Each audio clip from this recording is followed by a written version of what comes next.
think about when you hear that the pelvic floor can be stretched? If you're anything like I was, you're like, that's weird, no thank you. You may also be like, well, doesn't sex do that? And my answer to that is, well, sort of. It helps, but it doesn't hit the whole area of the pelvic floor. It's crazy to me that I think about like what I said before, it's weird, no thank you, because now I'm like, if only I could be stretched a couple times a week, I would probably feel so great in my hips and my pelvis. My name is Dr. Jocelyn Conley. I'm a pelvic floor physical therapist, founder of the Vagina Doc. And in this video, I'm gonna talk to you about different internal manual interventions for the pelvic floor. Now, why do I think I should talk about this? Well, number one, a lot of women have never seen a pelvic floor physical therapist, and they go in, or they don't go into their first visit because they're freaked out. They go in and they have no idea what to expect, and it can be scary because it is a personal area and a lot of personal things happen related to that area. The second thing is, I think it's important to know that there are different techniques out there. In the event you already have seen a pelvic floor physical therapist, but you're seeing a different one or a new one, and you might experience something completely different. While I'm relatively young in the big picture of my professional life, I've worked with many different therapists and different mentors and have seen a lot of different approaches. And I've seen what worked for me with certain types of patients, and I've seen what doesn't really work. So that's what we're going to dive into today. If you know a friend that would benefit from this information, be sure to send this video to them. And you yourself, if you like the video, please hit the like button below and also subscribe so that you get all the new content that are released every week. So let's dive into today's topic. What type of internal manual interventions would you potentially experience seeing a pelvic floor physical therapist? First, let's dive into internal versus external. When I say internal, what I mean is that therapist, that provider, or you yourself, inserting a gloved finger, maybe two, hopefully they're just starting with one, and finding the pelvic floor muscles, which there are a lot of them. If you want an overview of the pelvic floor muscles, I've included the link in the description. You have 3 of them, and you're actually, if this is the vaginal opening, you are stretching the pelvic floor muscles through the vagina. And the 3 layers can be described like this. Layer 1, up to a knuckle. Layer 2, 2 knuckles. Layer 3, anything past 3 knuckles. And there's a lot of variability with that.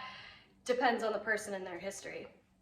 And so what you do is you find those muscles and you determine if they feel like they have flexibility.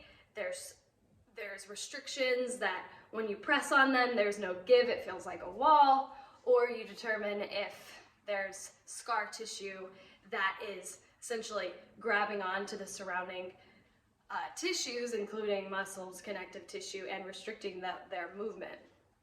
So that's what that means. External means you are actually on the outside of the vaginal canal, and you are stretching either layer 1 through the labia majora. You can be stretching layer 1 from above the pelvis here, well, not really above, but like finding this bone here called the pubic rami and sinking in there. You could go deeper by finding the sit bones and going deeper into there. That's what external means.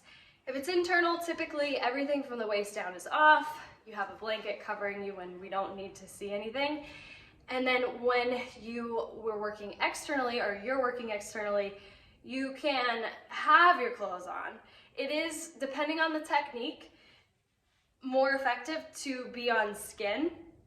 However, if you're not comfortable with that, we're not going to force you, or at least the provider should not. Okay, the different types of internal interventions and really external interventions really go that base. I mean, when we break it down, it's like how much movement is occurring. At first, whenever I was a newer provider and going through training, I was like, I don't know what the heck I'm doing. And I would just, I mean, I knew where I was, I knew generally, but like now, after seeing a lot of people, you get experience and you can kind of put the book knowledge into actual knowledge and application. But at first, I would find my pelvic floor muscles and I would find where I wanted to be or where I needed it, that needed treated. And depending how it would present, I would wait there and my pressure would depend on the person. And I would basically perform like a soft tissue mobilization. So if you've ever been to a massage therapist, they do different types of soft tissue mobilization. They can do effleurage, petrissage, different types of massage techniques. If you've been to a physical therapist, you could see that, or you might see like deep tissue. I mean, you see with a massage therapist with their elbow, with their hand. It might be like skin kneading. It might be skin rolling. They could go with the muscles. They can go against the muscles perpendicularly. There's just a lot of variability, but basically you're taking the soft tissue and you're moving it to try to get blood flow to the area, break up any adhesions and so on. So that is more dynamic, you're moving, okay? And your pressure depends on your patient and your goal. That could be generally described as soft tissue mobilization, and that provider might say soft tissue mobilization to the iliococcygeus, which would be one of the muscles of the levator ani, the layer 3 of the pelvic floor. It could be sweeping. They might describe it as sweeping. That's still a dynamic technique. And then you could go along the muscle fibers. You can go across the muscle fibers. And I don't know if I'm saying all these terms right, so forgive me. But just know it's dynamic. Now think about how your body responds to that type of approach, dynamic. Do you guard or can you give in? That's huge. The one thing that I found was people typically would guard with the more dynamic approach. Not always the case, but that is often what I do find in certain populations. Now so that's dynamic. There's another type of approach called like a contract and relax. And what basically your therapist might tell you is, I want you to gently contract your pelvic floor muscles. They walk you through that. There's different ways you can think about it so you're doing it correctly. And they are holding onto the muscle and you contract, and as you relax, they give a little bit more of a stretch. So a stretch to the pelvic floor muscles is basically, this is my bicep. If I press, I'm creating surface, I'm pressing and spreading the tissue. It doesn't feel like a stretch, but it is a little stretch to the tissue, increasing the surface area. So pelvic floor wise, they're just pressing down, and that itself, the muscles are small. That is a stretch. So you contract on the relaxation, they add a little bit more stretch. They hold it probably 5 or 10 seconds, maybe longer, depending on the goal, and they have you repeat. So that's another type of technique. They may call it contract, relax. They may call it something else. The other type of technique that they may have you do is they may have you actually exhale, and as you exhale, you're making your belly big like this, and you're almost thinking dropping your pelvic floor, and they may add a stretch to that. Typically, they're going to see if you can tolerate just the elongation first, and then they determine whether or not they want to add a stretch. So that is another type. That's kind of equivalent to if you had cups on, or they were doing some sort of technique on your hamstrings and you were doing a hamstring stretch. Last but not least, my favorite technique, and the one that gets me so much better results than any of the others, typically, is a myofascial release technique and described by John Barnes. John Barnes, you can go myofascialrelease.com. His approach to myofascial release is a different approach than if you like Google ASTYM or Google Graston technique, or even Google something like scraping or just general massage. And the fascial release hold is basically you hold on to the tissue, you sink into the tissue, you find the point of resistance, and you wait till the body responds. It's time dependent, and it typically, what happens, what I feel, I mean, it's unbelievable. It's hard, people think I'm nuts, but it works. You wait, the tissue heats up, it decides, and once it trusts, or once there's enough heat or transfer of energy from my hand to the tissue I'm treating, it gives in. It's insane. And then I follow it. It pulls me to an area, and I follow, and I continue applying that same principle, that same just into the tissue resistance. I'm not forcing anything, and I wait.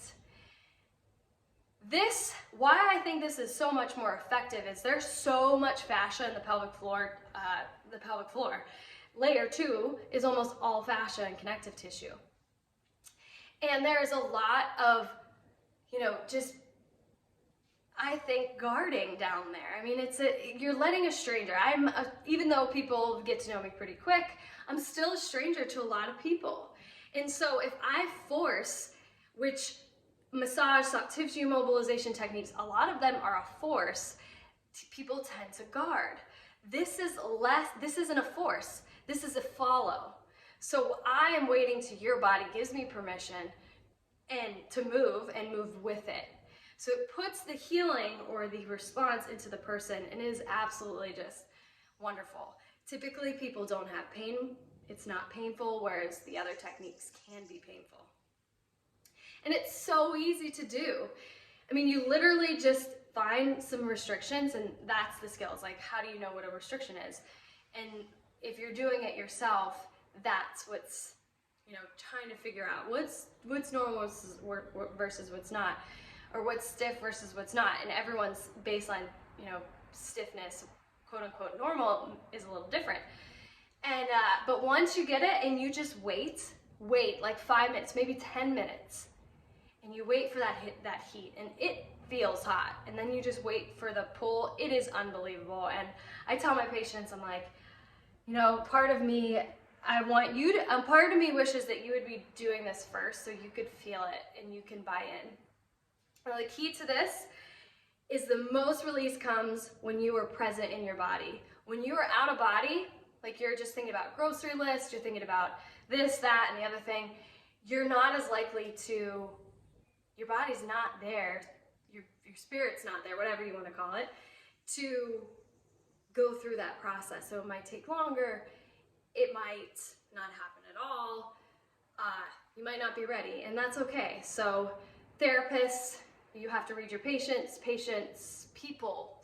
people, you got to be honest with yourself and stay into your body, experience what you feel. We tend to not want to do that, but that's where the magic happens. So in summary, those are some different type of internal manual interventions for flexibility that you might experience. That was a soft tissue mobilization, what you would probably think as a massage. You have the contract, relax, you have the active lengthening with the stretch, and then you have the myofascial release according to John Barnes, how he describes it. Check that out, myofascialrelease.com. If this was helpful, again, please hit the like button. If you have any questions, comments, leave them in the comments below, and be sure to subscribe so you get notified when a new video is dropped. Thank you so much for watching.